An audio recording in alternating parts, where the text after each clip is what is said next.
अचिन्त्यमव्ययमप्रमेयम् अखिलजगत्सृष्टिस्थितिसंहारमूलम् परमं परापरमानन्दं परात्मानं वरदमहं प्रणतोऽस्मि सन्दतं रामम्।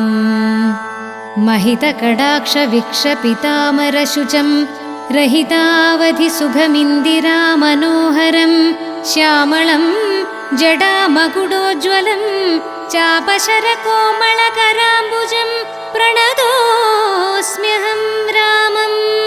भुवनकमनीयरूपमीडितं शतरविभासुरमभीष्टप्रदं शरणदं सुरपादपमूलरचितनिलयनं सुरसञ्चयसे।